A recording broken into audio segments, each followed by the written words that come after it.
Stanley worked for a company in a big building where he was employee number 427. Employee number 427's job was simple. He sat at his desk in room 427 and he pushed buttons on a keyboard. Orders came to him through a monitor on his desk, telling him what buttons to push, how long to push them, and in what order. This is what employee 427 did every day of every month of every year. And although others might have considered it soul-rending, Stanley relished every moment that the orders came in, as though he had been made exactly for this job. And Stanley was happy. And then one day, something very peculiar happened. Something that would forever change Stanley. Something he would never quite forget. He had been at his desk for nearly an hour when he realized that not one single order had arrived on the monitor for him to follow. No one had showed up to give him instructions, call a meeting, or even say hi. Never in all his years at the company had this happened, this complete isolation.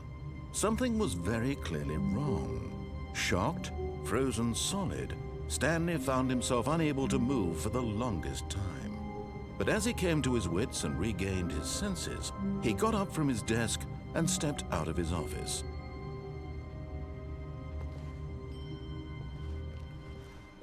All of his co-workers were gone. What could it mean?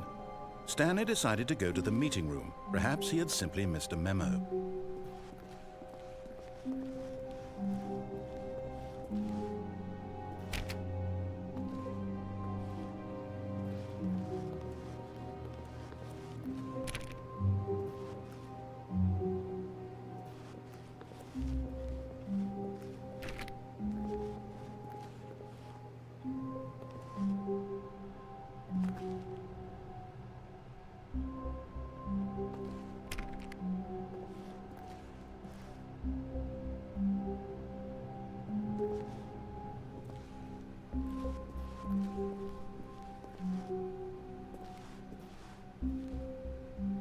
When Stanley came to a set of 2 open doors, he entered the door on his left.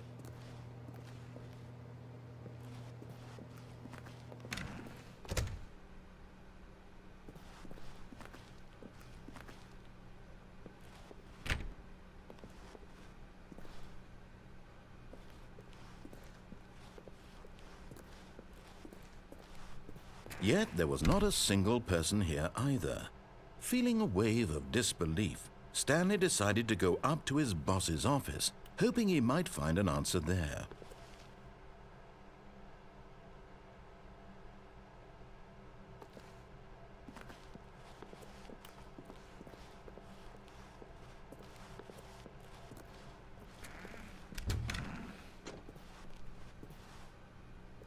Stanley stepped into the broom closet, but there was nothing here, so he turned around and got back on track.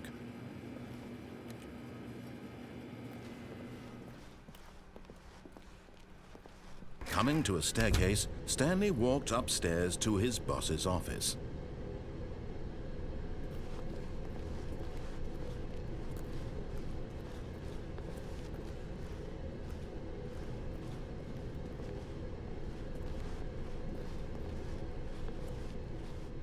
But Stanley just couldn't do it. He considered the possibility of facing his boss, admitting he had left his post during work hours. He might be fired for that. And in such a competitive economy, why had he taken that risk? All because he believed everyone had vanished? His boss would think he was crazy. And then something occurred to Stanley. Maybe, he thought to himself, maybe I am crazy. All of my co-workers blinking mysteriously out of existence in a single moment for no reason at all? None of it made any logical sense. And as Stanley pondered this, he began to make other strange observations. For example, why couldn't he see his feet when he looked down? Why did doors close automatically behind him wherever he went? And for that matter, these rooms were starting to look pretty familiar. Were they simply repeating? No, Stanley said to himself, this is all too strange. This can't be real. And at last, he came to the conclusion that had been on the tip of his tongue. He just hadn't found the words for it. I'm dreaming! he yelled. "This is all a dream." Oh, what a relief Stanley felt to have finally found an answer, an explanation. His co-workers weren't actually gone. He wasn't going to lose his job. He wasn't crazy after all. And he thought to himself, I suppose I'll wake up soon. I'll have to go back to my boring real-life job pushing buttons. I may as well enjoy this while I'm still lucid. So he imagined himself flying and began to gently float above the ground. Then he imagined himself soaring through space on a magical starfield, and it too appeared. It was so much fun, and Stanley marveled that he had still not woken up. How was he remaining so lucid? And then perhaps the strangest question of them all entered Stanley's head. One he was amazed he hadn't asked himself sooner. Why is there a voice in my head dictating everything that I'm doing and thinking? Now the voice was describing itself being considered by Stanley, who found it particularly strange. I'm dreaming about a voice describing me, thinking about how it's describing my thoughts, he thought. And while he thought it all very odd and wondered if this voice spoke to all people in their dreams, the truth was that, of course, this was not a dream. How could it be? Was Stanley simply deceiving himself, believing that if he's asleep, he doesn't have to take responsibility for himself? Stanley is as awake right now as he's ever been in his life. Now, hearing the voice speak these words was quite a shock to Stanley. After all, he knew for certain, beyond a doubt, that this was in fact a dream. Did the voice not see him float and make the magical stars just a moment ago? How else would the voice explain all that? This voice was a part of himself too. Surely, if he could just... He would prove it. He would prove that he was in control, that this was a dream. So he closed his eyes gently, and he invited himself to wake up. He felt the cool weight of the blanket on his skin, the press of the mattress on his back, the fresh air of a world outside this one. Let me wake up, he thought to himself. I'm through with this dream. I wish it to be over. Let me go back to my job. Let me continue pushing the buttons. Please, it's all I want. I want my apartment and my wife and my job. All I want is my life exactly the way it's always been. My life is normal. I am normal. Everything will be fine. I am okay.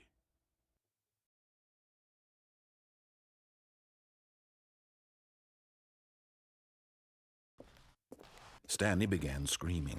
Please, someone, wake me up. My name is Stanley. I have a boss. I have an office. I am real. Please, just someone tell me I am real. I must be real. I must be. Can anyone hear my voice? Who am I? Who am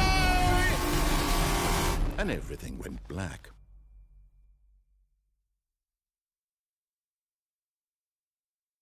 This is the story of a woman named Mariella. Mariella woke up on a day like any other. She arose, got dressed, gathered her belongings, and walked to her place of work.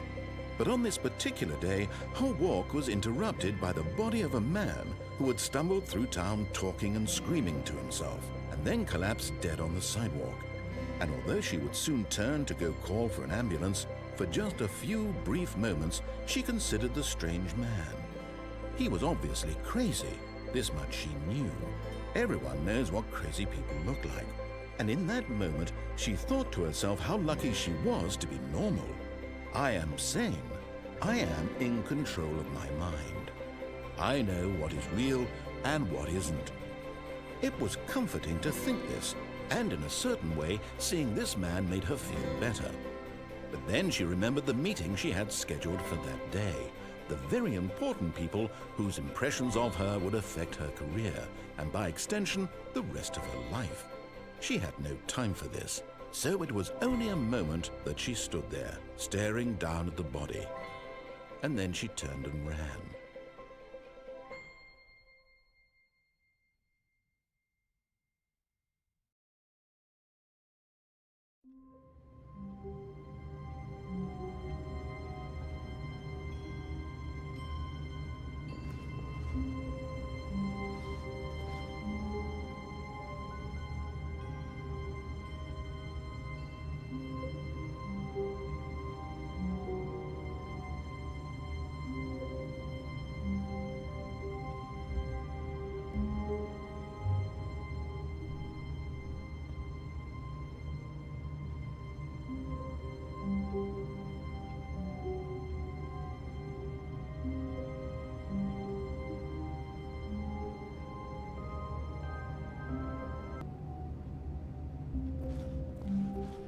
All of his co-workers were gone.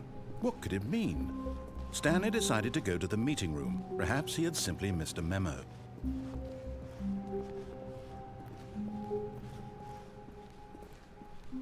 When Stanley came to a set of 2 open doors, this was not the correct way to the meeting room, and Stanley knew it perfectly well. Perhaps he wanted to stop by the employee lounge first, just to admire it. Ah, yes, truly a room worth admiring. It had really been worth the detour after all, but eager to get back to business, Stanley took the first open door on his left.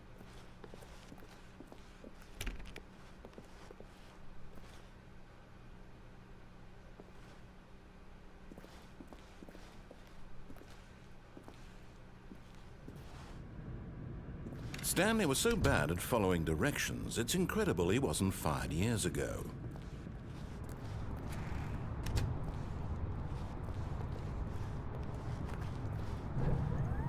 Look, Stanley, I think perhaps we've gotten off on the wrong foot here. I'm not your enemy, really, I'm not. I realize that investing your trust in someone else can be difficult, but the fact is that the story has been about nothing but you all this time. There's someone you've been neglecting, Stanley. Someone you've forgotten about. Please, stop trying to make every decision by yourself. Now, I'm not asking for me, I'm asking for her. This is it, Stanley. Your chance to redeem yourself, to put your work aside, to let her back into your life. She's been waiting.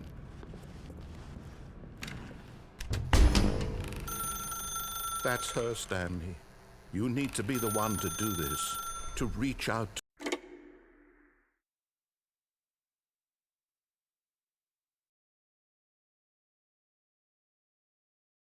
Oh, Stanley, is that you?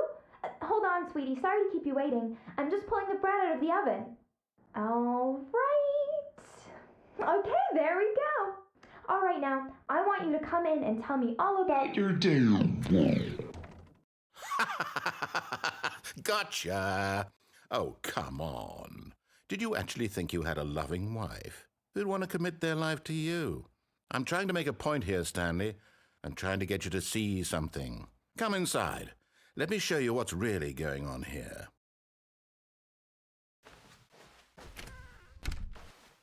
This is a very sad story about the death of a man named Stanley. Stanley is quite a boring fellow. He has a job that demands nothing of him, and every button that he pushes is a reminder of the inconsequential nature of his existence.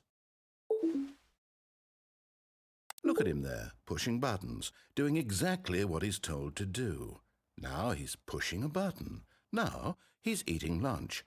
Now he's going home. Now he's coming back to work. One might even feel sorry for him, except that he's chosen this life. But in his mind, he can go on fantastic adventures.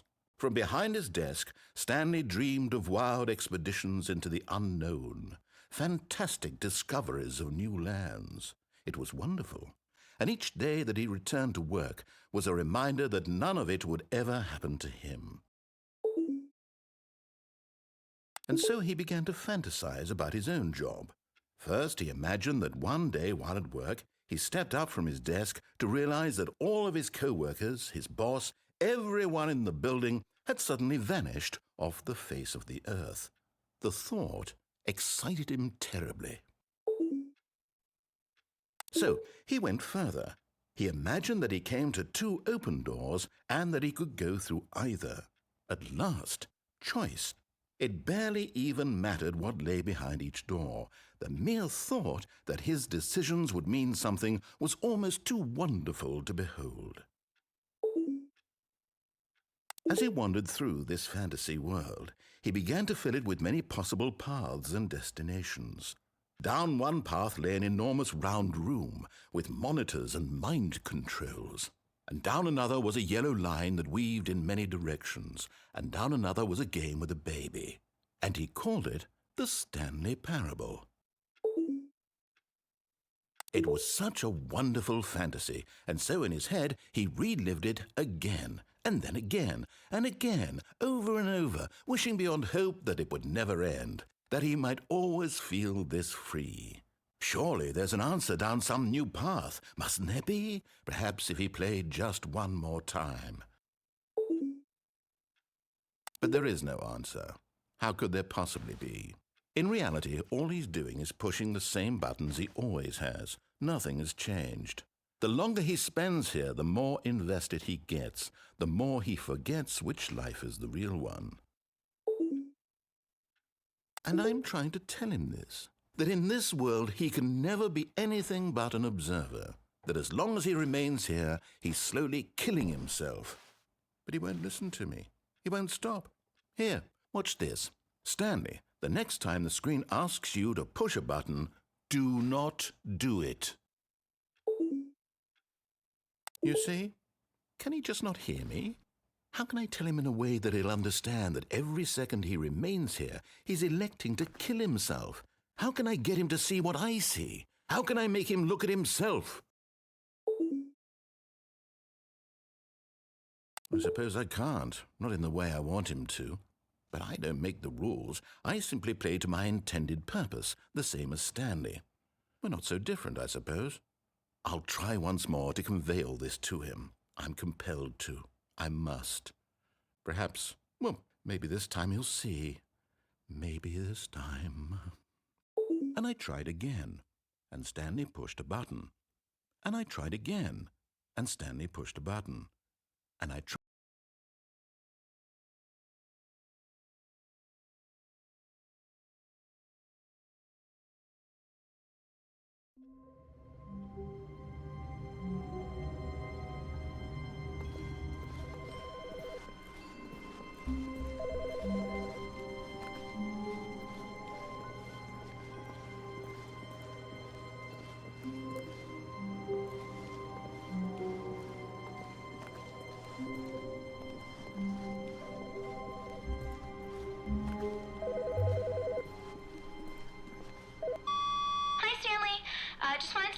To let you know there's a few things I need you to pick up on your way home from work today. We need milk, cereal, dish soap, spaghetti, get a thing of sugar, some bread, and coffee beans, whichever ones you like. I'll give you a call if there's anything I forgot. Thanks, sweetie. See you tonight.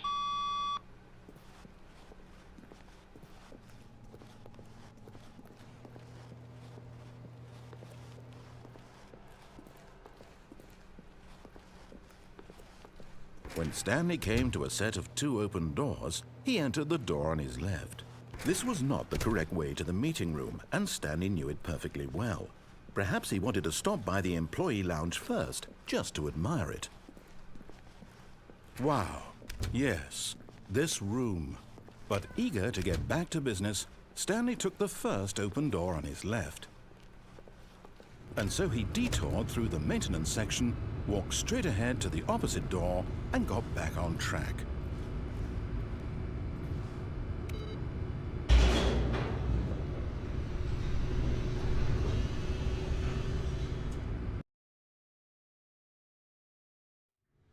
But Stanley didn't want to go back to the office. He wanted to wander about and get even further off track. So now in order to get back, he needed to go, from here, it's, left. Oh, no, it's to the right, my mistake. No, not the right. Why would I have ever said it was to the right? What was I thinking? It's clearly... Oh dear, would you hold on for a minute, please? Now, let's see, we went down right, left, down, left, right. Yep, okay, yes. I've got it now. This story is absolutely, definitely this way.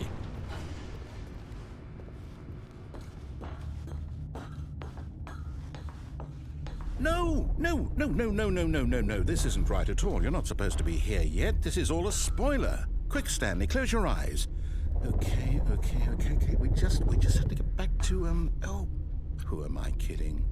It's all rubbish now. The whole story completely unusable. How about, rather than waste my time trying to salvage this nonsense, we'll just restart the game from the beginning. And this time, suppose we don't wander so far off track, Okay, from the top.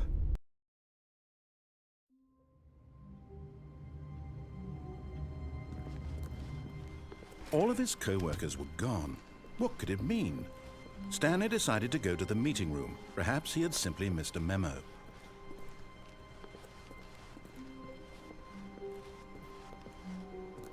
When Stanley... Wait, what? No, I restarted. I swear I definitely restarted the game over, completely fresh. Everything should be... Oh, did something change? Stanley, did you change anything when we were back in that room with all the monitors? Did you move the story somewhere or... Hold on. Why am I asking you? I'm the one who wrote the story. It was right here just a minute ago. I know for sure that it's here somewhere. Okay, then. It's an adventure. Come, Stanley. Let's find the story.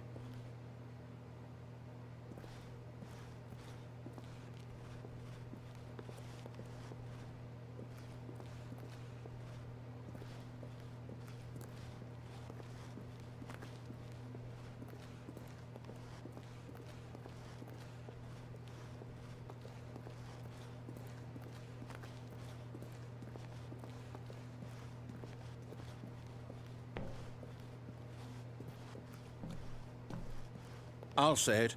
This is the worst adventure I've ever been on. I can promise you there definitely was a story here before. Do we need to restart the game again? Well, I find it unlikely that we'll ever progress by starting over and over again, but it's got to be better than this. Okay, let's give it a shot. Why not?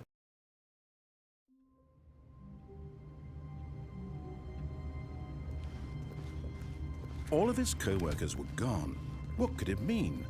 Stanley decided to go to the meeting room. Perhaps he had simply missed a memo.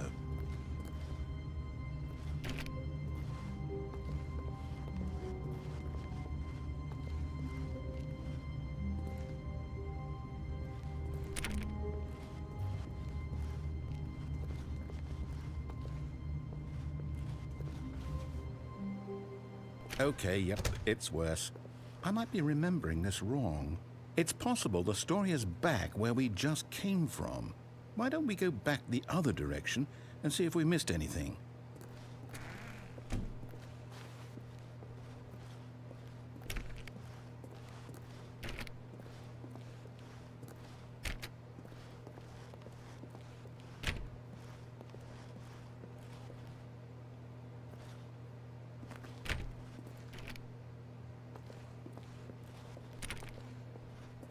Aha!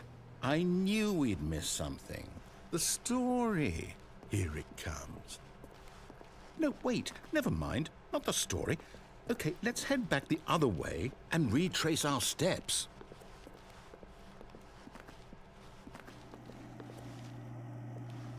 Now this...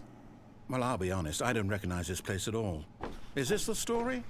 I don't think so. I can't quite recall, but I believe my story took place in an office building. Is that correct? Do you remember, Stanley? Well, do you know what? Since I've completely forgotten what we were supposed to be doing, how about this? You win! Congratulations! I know you put in a lot of hard work, and it really paid off, so good job. Oh, no. No, I don't feel right about this at all. We both know you didn't put in any actual work for that win. Some people win fair and square, and this was not one of those situations. Okay, I'm getting weirded out by whatever this place is. I don't care what might happen this time. I have to restart.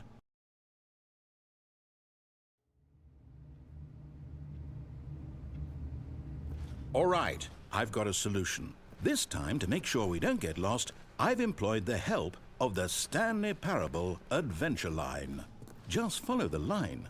How simple is that?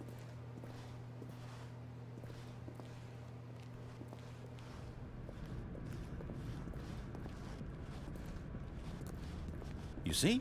The line knows where the story is. It's over in this direction. Onward, Stanley, to destiny. Though, here's a thought. Wouldn't wherever we end up be our destination, even if there's no story there? Or to put it another way, is the story of no destination still a story? Simply by the act of moving forward, are we implying a journey such that a destination is inevitably conjured into being via the very manifestation of the nature of life itself? Whoa. Hang on. That got a bit weird back there. Well, I'd like to apologize. Not sure where I was going with all that. You know what? I think what we need right now is a bit of music to lighten the mood.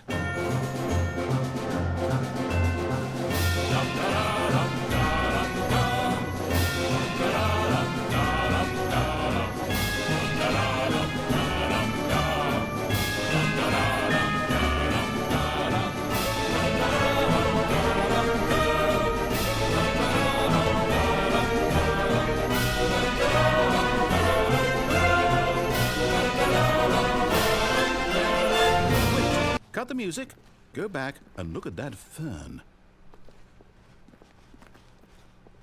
Stanley, this fern will be very important later in the story. Make sure you study it closely and remember it carefully. You won't want to miss anything.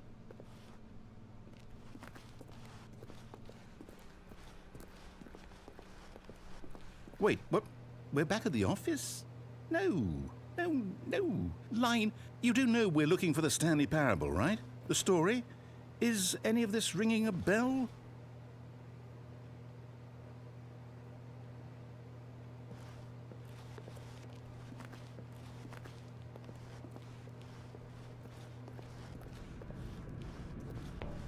Oh, no, not again. Line, how could you have done this to us? And after we trusted you, after everything we've been through, you...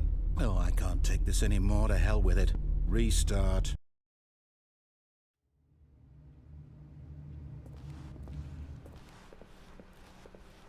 You know what, Stanley? I say forget the adventure line. What's it ever done for us? We're intelligent people, right? Why can't we make up our own story? Something exciting, daring, mysterious.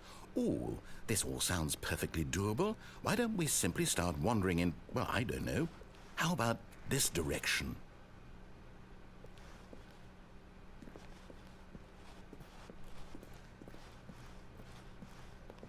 Now, yes, this is exciting. Just me and Stanley forging a new path, a new story. Well, it could be anything. What do you want our story to be? Go wild. Use your imagination. Whatever it might be, Stanley, I'm ready for it. Oh, no, not you again. Stanley, I'd also like to veto the line from having any role in our awesome new story. No lines or monitor rooms. Just don't acknowledge it, and we should be fine.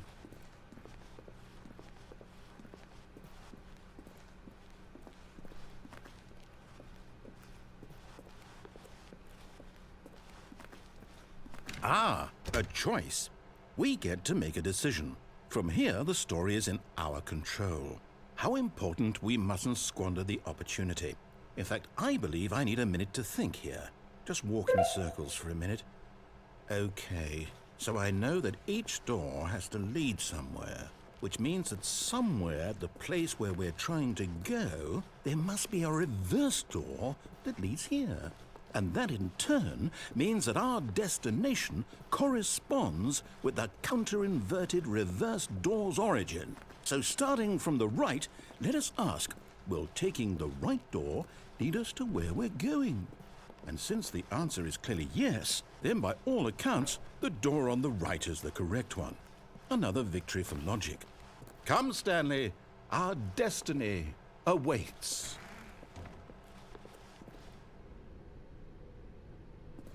Oh, hold up, what's this?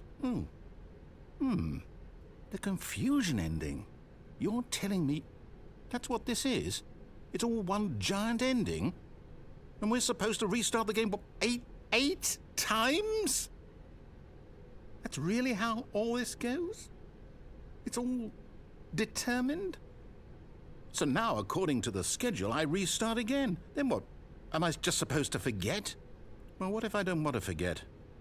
My mind goes blank simply because it's written here on this thing, wall. Well, Who consulted me? Why don't I get to decide? Why don't I get a say in all of this? Is it really... No, it can't be. I don't want it to be. I don't want the game to keep restarting. I don't want to forget what's going on. I don't want to be trapped like this. I won't restart the game. I won't do it. I won't do it. I won't do it. And the timer stopped? Does that mean, did we do it? Did we break the cycle? The, whatever it is that made this schedule? How would we even know?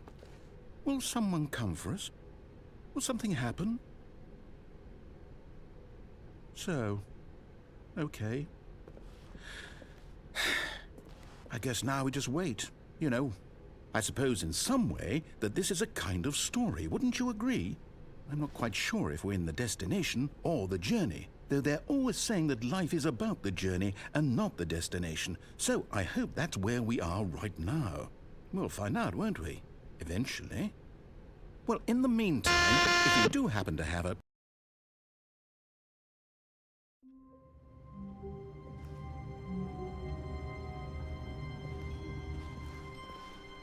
All of his co-workers were gone. What could it mean? Stanley decided to go to the meeting room. Perhaps he had simply missed a memo.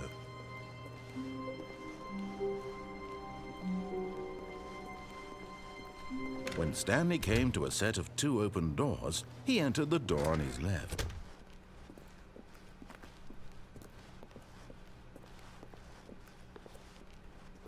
Yet there was not a single person here either. Feeling a wave of disbelief, Stanley decided to go up to his boss's office, hoping he might find an answer there.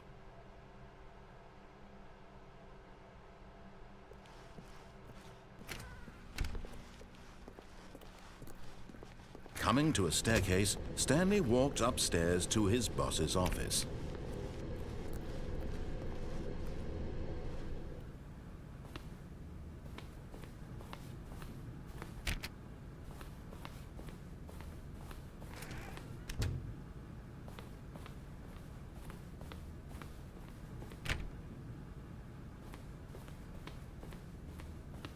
Stepping into his manager's office, Stanley was once again stunned to discover not an indication of any human life. Shocked, unraveled, Stanley wondered in disbelief who orchestrated this. What dark secret was being held from him? What he could not have known was that the keypad behind the boss's desk guarded the terrible truth that his boss had been keeping from him. And so the boss had assigned it an extra secret PIN number, 2845. But yet incredibly, by simply pushing random buttons on the keypad, Stanley happened to input the correct code by sheer luck. Amazing. He stepped into the newly opened passageway.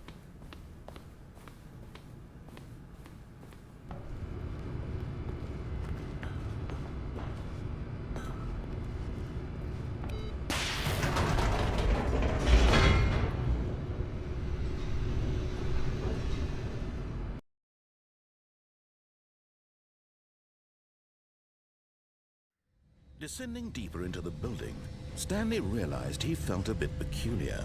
It was a stirring of emotion in his chest, as though he felt more free to think for himself, to question the nature of his job. Why did he feel this now, when for years it had never occurred to him?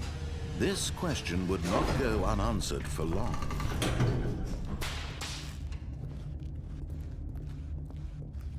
Stanley walked straight ahead through the large door that read Mind Control Facility.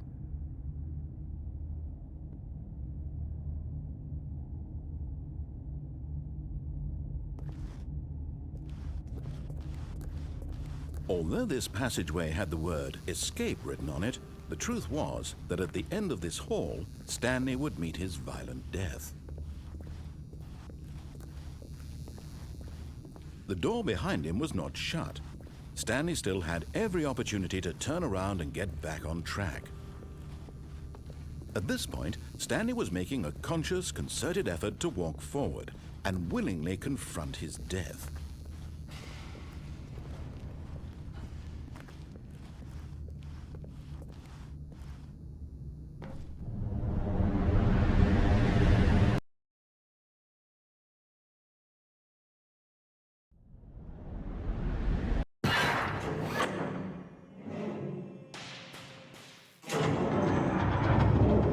As the machine whirred into motion and Stanley was inched closer and closer to his demise, he reflected that his life had been of no consequence whatsoever. Stanley can't see the bigger picture. He doesn't know the real story, trapped forever in his narrow vision of what this world is. Perhaps his death was of no great loss, like plucking the eyeballs from a blind man. So he resigned and willingly accepted this violent end to his brief and shallow life. Farewell, Stanley.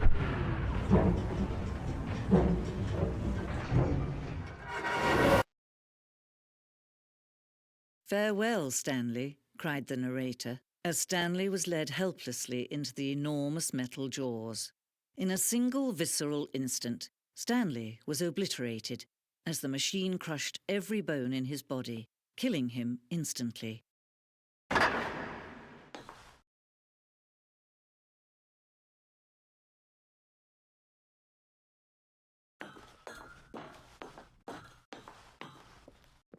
And yet it would be just a few minutes before Stanley would restart the game, back in his office, as alive as ever.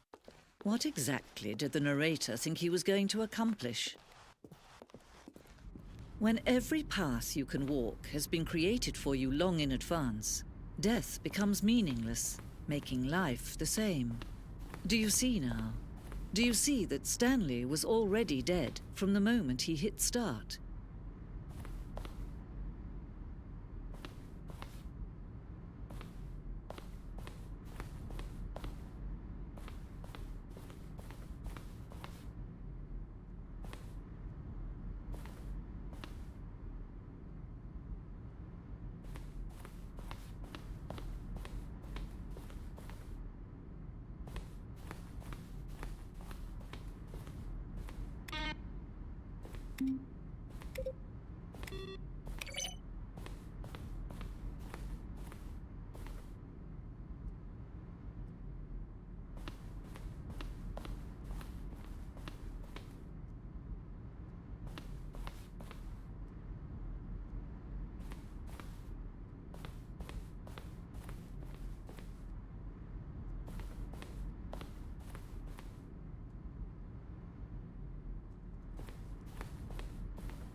See how it's impossible for the player to do anything in this world.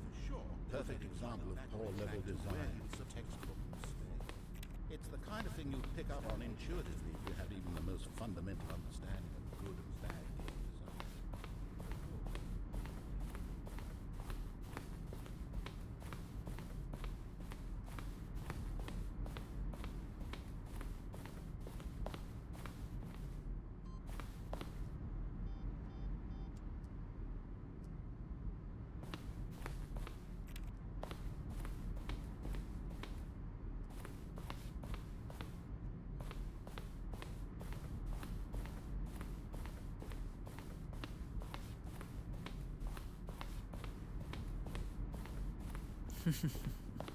Oh, look at these two. How they wish to destroy one another. How they wish to control one another. How they both wish to be free. Can you see? Can you see how much they need one another? No, perhaps not. Sometimes these things cannot be seen. But listen to me. You can still save these two. You can stop the program before they both fail. Push escape and press quit. There's no other way to beat this game. As long as you move forward, you'll be walking someone else's path. Stop now and it'll be your only true choice. Whatever you do, choose it. Don't let time choose for you. Don't let time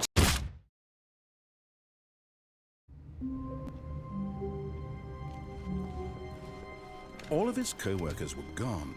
What could it mean? Stanley decided to go to the meeting room. Perhaps he had simply missed a memo.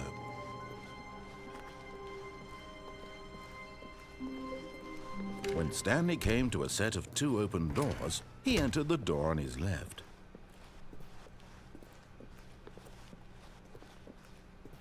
Yet there was not a single person here either. Feeling a wave of disbelief, Stanley decided to go up to his boss's office. Coming to a staircase, Stanley walked upstairs to his boss's office.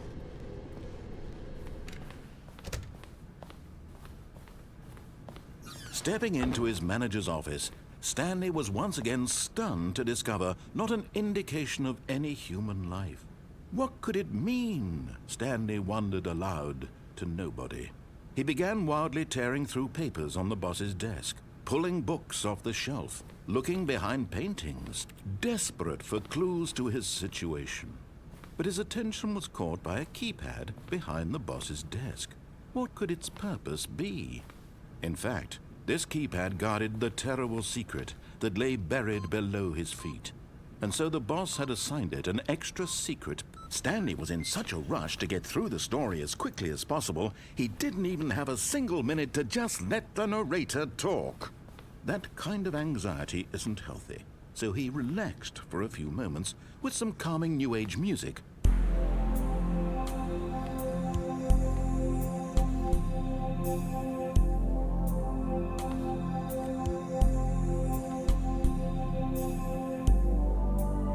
Feeling soothed and rejuvenated, Stanley calmly walked forward into the opened passageway.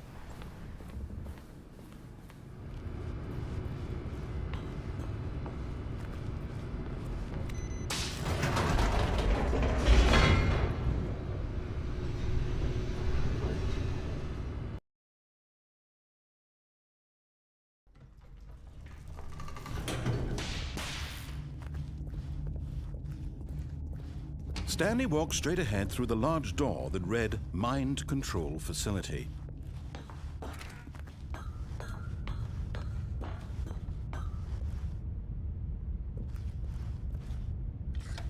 The lights rose on an enormous room packed with television screens. What horrible secret did this place hold? Stanley thought to himself. Did he have the strength to find out?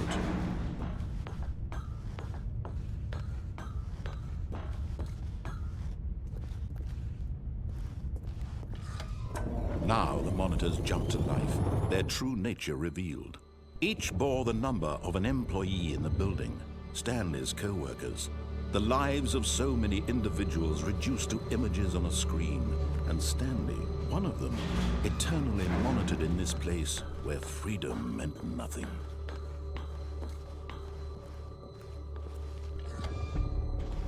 This mind control facility, it was too horrible to believe. It couldn't be true. Had Stanley really been under someone's control all this time? Was this the only reason he was happy with his boring job? That his emotions had been manipulated to accept it blindly? No, he refused to believe it. He couldn't accept it. His own life in someone else's control? Never! It was unthinkable, wasn't it? Was it even possible? Had he truly spent his entire life utterly blind to the world? But here was the proof, the heart of the operation. Controls labeled with emotions, happy or sad or content, walking, eating, working, all of it monitored and commanded from this very place. And as the cold reality of his past began to sink in, Stanley decided that this machinery would never again exert its terrible power over another human life.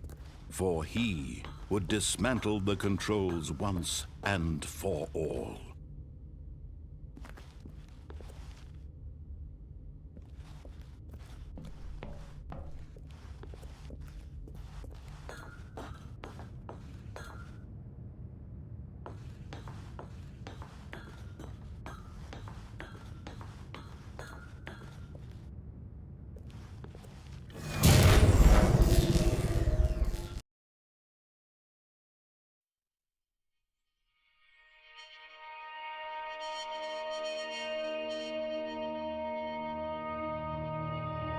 blackness and a rising chill of uncertainty.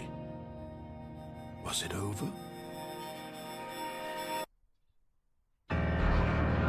Yes! He had won!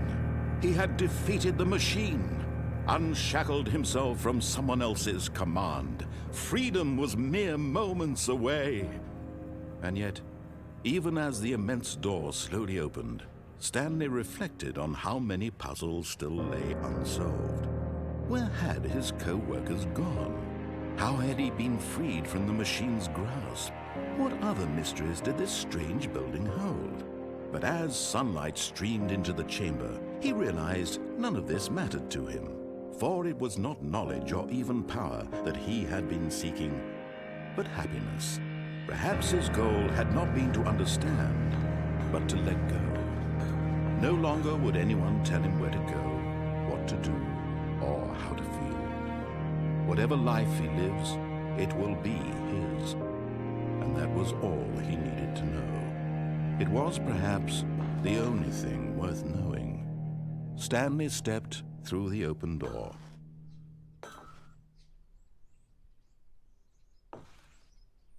Stanley felt the cool breeze upon his skin, the feeling of liberation, the immense possibility of the new path before him.